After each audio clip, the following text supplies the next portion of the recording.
Hello, my friends. Come closer to the fire. Today I want to tell you a story. It is a story about something you use every single day. It is in your pocket. It is on your phone. It is money. But before we talk about money, we must go back. We must go back a long, long time. Imagine a world with no shops. Imagine a world with no banks. There were no coins and no paper bills. How did people get what they needed? They used something called barter. Barter is a simple word for trading. If I had a basket of red apples and you had a warm blanket, we could trade. I give you my apples, you give me your blanket. It sounds easy, doesn't it? But imagine this. Imagine I have apples, but I don't need a blanket. I need a new pair of shoes. I go to the shoemaker. I offer him my apples. But the shoemaker says, "No, thank you. I don't want apples. I want a chicken." Now I have a problem. I have apples, but the person I need help from wants a chicken. This was the big challenge of the ancient world. To trade, both people had to want exactly what the other person had. This is what experts call a double coincidence of wants. It is a big name for a very simple problem. It made life very slow. It made life very difficult. People spent so much time looking for the right person to trade with. You had to find someone who had what you wanted and wanted what you had. Think about that for a moment. Imagine trying to buy a loaf of bread today by offering a used book. It would take a long time to find a hungry baker who likes to read. There was another problem too. Trust. How many apples is a blanket worth? Is it 10 apples? Is it 50? Who decides? In small villages, people knew each other. They shared things because they were neighbors. They trusted that if they helped someone today, that person would help them tomorrow. But as villages grew into cities, people became strangers. You could not always trust a stranger. You needed something that everyone agreed was valuable. You needed a bridge between your apples and the shoemaker's shoes. This need for a bridge changed everything. It was the first step toward the world we know today. So, the world was growing. People were traveling further. They were meeting new people. They realized they needed a better way to trade. They needed something small and easy to carry. They needed something that would not rot like apples.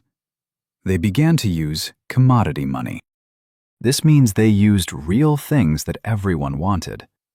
In different parts of the world, people chose different things. Near the ocean, many people chose seashells. These were called cowrie shells. They were beautiful. They were strong. You could count them easily. In some places, one shell could buy a small fish. 100 shells could buy a goat. For thousands of years, shells were the most popular money in the world. People in Africa, Asia, and even North America used them. Can you imagine carrying a bag of shells to the store? It sounds like a dream, doesn't it? But shells were not the only thing. In cold places, people used animal furs. In other places, they used big stones or even feathers. One of the most important early monies was salt. Today, salt is very cheap. We have it on every table. But a long time ago, salt was like gold. It was very hard to find. It was very important for keeping food fresh. Without salt, meat would go bad quickly. Because everyone needed it, everyone accepted it as payment. Did you know that the word salary comes from the word salt? Roman soldiers were sometimes paid in salt. It was their salarium. This shows us how much they valued it. But even shells and salt had problems. Salt can melt in the rain. Shells can break. And if you have a lot of salt, it is very heavy to carry. People started to look for something better. They wanted something that would last forever. They wanted something that was very hard to find, so it stayed valuable. They turned their eyes toward the ground. They found metal. Silver and gold were perfect. They were beautiful. They didn't rust. You could melt them and make them into any shape. This was the next big change in our story. The use of metal changed the world. At first, people just used lumps of silver or gold. They would carry a scale to weigh the metal. If a cow cost 10 grams of silver, they would cut a piece and weigh it. But this was slow. It was also easy to cheat. Someone might mix a cheaper metal with the silver. You had to be an expert to know if the metal was pure. Then, about 2,700 years ago, something amazing happened. It happened in a place called Lydia. Today, we call this place Turkey. The people of Lydia were very smart traders. They decided to make trade faster. They took small pieces of metal and gave them a specific weight. Then, they stamped a picture on them. Usually, it was a lion or a bull. This stamp was a promise. It was the king's promise. It said, "This piece of metal is exactly this weight, and it is pure." These were the first coins. Think about how much easier life became. You didn't need a scale anymore. You didn't need to be an expert on metal. You just had to look for the king's lion. Coins were a revolution. They were small and round. You could put them in a leather bag. You could travel across the world with them. Because the coins were standardized, trade became very fast. Markets grew larger. Cities became richer. Kings could pay their soldiers easily. With coins, you could build an empire. The Greeks used them. The Romans used them even more. The Roman Empire was held together by coins. A soldier in London and a merchant in Egypt used the same silver coins. It was a language that everyone understood. It was the language of value. But as empires grew, people needed more and more money. Carrying thousands of heavy gold coins became dangerous. It was also very tiring. If you were a rich merchant, your money was a heavy burden. How do you move a fortune across a continent without being robbed? How do you pay for a ship without carrying a mountain of metal? The answer came from the East. It was light, thin, and changed everything again. Our story now moves to ancient China. Over 1,000 years ago, China was a very busy place. Merchants were buying and selling silk and tea.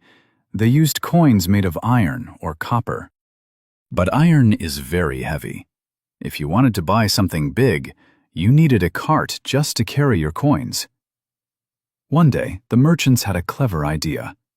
They didn't want to carry the heavy coins anymore. They left their heavy coins with a trusted person. In return, that person gave them a piece of paper. This paper was a receipt. It said, "I have your coins. Bring this paper back, and I will give them to you." Soon the merchants realized something. They didn't need to go back for the coins. They could just give the piece of paper to someone else to buy things. The paper was much lighter than the iron. The other person accepted the paper because they knew they could get the coins whenever they wanted. This was the birth of paper money. It was not real wealth itself. It was a promise of wealth. In the 1200s, a traveler named Marco Polo went to China. When he saw people using paper as money, he was shocked. In Europe, everyone still used gold and silver. He told his friends, "The emperor can make money out of tree bark." Europeans didn't believe him at first. To them, paper was just paper. How could it be valuable? But slowly the idea traveled. By the 1600s, banks in Europe started doing the same thing. They would take your gold and give you a banknote. This note was a promise. It said the bank would pay the bearer in gold. This is why we call them banknotes. They were literally notes from a bank. For a long time, paper money was representative money. It represented real gold or silver sitting in a safe vault. This made the economy grow very fast. You could send paper money across the sea in a letter. You could start big businesses. But there was a new risk. What if the bank didn't actually have the gold? Trust was more important than ever. If people lost trust in the promise, the paper became worthless. This led to the creation of the systems we use today. It led to the age of big banks and global trade. As paper money became popular, a new kind of business grew. These were the banks. In the beginning, banks were just places to keep your money safe. They had strong doors and big locks. But bankers soon noticed something interesting. Most people didn't come to take their gold back at the same time. The gold just sat there in the vault. The bankers thought, what if we use some of this gold to help others? They started to lend money to people who wanted to start a business or build a house. The person who borrowed the money had to pay it back, plus a little extra. This extra money is called interest. This was a very powerful idea. It meant that money was not just sitting still. It was moving. It was working. It was helping the world grow. Imagine a young farmer who needs a tractor. He doesn't have enough money to buy one. He goes to the bank. The bank lends him the money. The farmer buys the tractor. He grows more food. He sells the food and makes more money. Then he pays the bank back. Everyone wins. The bank makes a profit from the interest. The farmer gets a better life. This is how modern economies work. Banks are like the heart of the world, pumping money to where it is needed. But banking also brought new fears. If a bank lent out too much money and couldn't pay its customers back, people would panic. This happened many times in history. People would run to the bank to get their money out. This is called a bank run. To prevent this, governments began to create central banks. These are big banks that watch over all the other banks. They make sure the system is safe. They make sure the fire of the economy doesn't go out. Banking made it possible for people to save for the future. You could put your money away and watch it grow. It gave people a sense of security. It made the dream of a better life possible for more people. Today we take banks for granted. We use our cards without thinking. But behind every transaction is a long history of trust and growth. And for a long time, all of this trust was built on one special metal.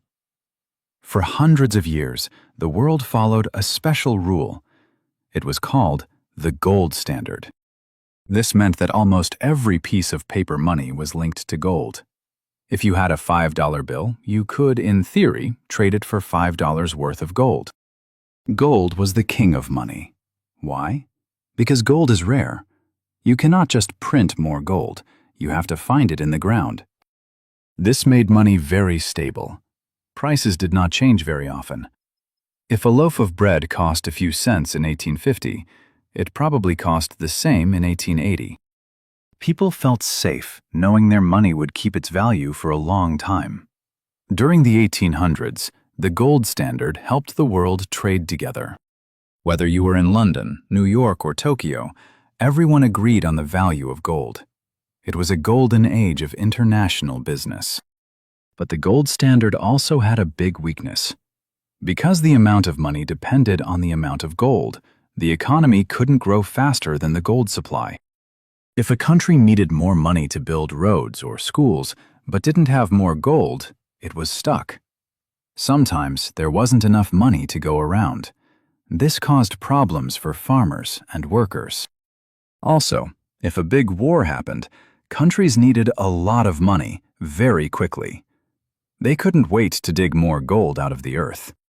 During World War I, many countries stopped using the gold standard. They needed to print more money to pay for the war. After the war, they tried to go back to gold, but it was difficult. The world was changing too fast. Then came the Great Depression in the 1930s. People were poor and banks were failing. Governments realized they needed more control over their money. They needed to be able to move money around to help people. Slowly, the world began to move away from gold. By 1971, the last big link between the US dollar and gold was broken. The era of the gold standard was over. Many people were worried. They asked, if our money isn't backed by gold, what is it worth? It was a scary question. The answer was something we have talked about since the beginning: trust. After we left the gold standard, we entered the world of fiat money. This sounds like a fancy word, but it is actually very simple. Fiat is a Latin word that means "let it be done." Fiat money is money because the government says it is money. It is not backed by gold, it is not backed by silver, it is backed only by the trust people have in their country. You might think, that sounds like magic. In a way, it is. But it is a very organized kind of magic. Central banks, like the Federal Reserve in the US, manage this money very carefully. They try to keep the value of money steady. They don't want prices to go up too fast. This is called inflation. If there is too much money, prices go up and your money buys less.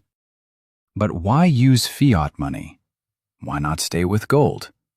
The reason is flexibility. With fiat money, a government can help the economy when things are bad. If people are not buying things, the bank can make it easier to borrow money. This encourages people to spend and businesses to grow. It gives us more tools to fix problems.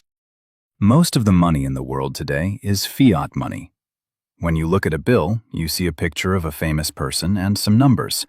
That paper is valuable because we all agree it is. We agree to use it to pay our taxes and buy our groceries.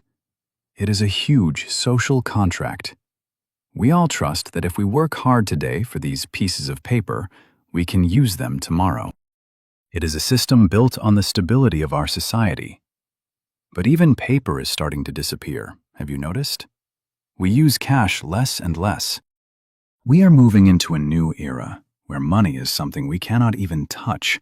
We are moving into the digital age. Money is becoming data. It is becoming light moving through cables. It is becoming a series of ones and zeros in a computer. Think about the last time you bought something. Did you use a metal coin? Did you use a paper bill? Or did you tap a plastic card or use your phone? In the last 50 years, money has changed more than in the previous 1,000 years. First came credit cards. Suddenly, you didn't need to have money in your pocket to buy something. You could buy now and pay later. Then came the internet. This changed everything. Now, money moves at the speed of light. You can send money to a friend on the other side of the world in seconds. You don't need to go to a bank building anymore. The bank is in your pocket. It is an app on your screen. Most of the money in the world today doesn't even exist as paper or coins. It is just a number in a digital ledger. When you get paid, your employer doesn't give you a bag of gold. They send a digital signal to your bank. Your number goes up. When you buy a coffee, your number goes down. It is very convenient. It is very fast.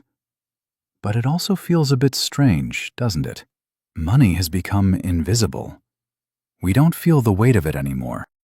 And now, there is something even newer. Have you heard of Bitcoin or cryptocurrencies? These are very special kinds of digital money.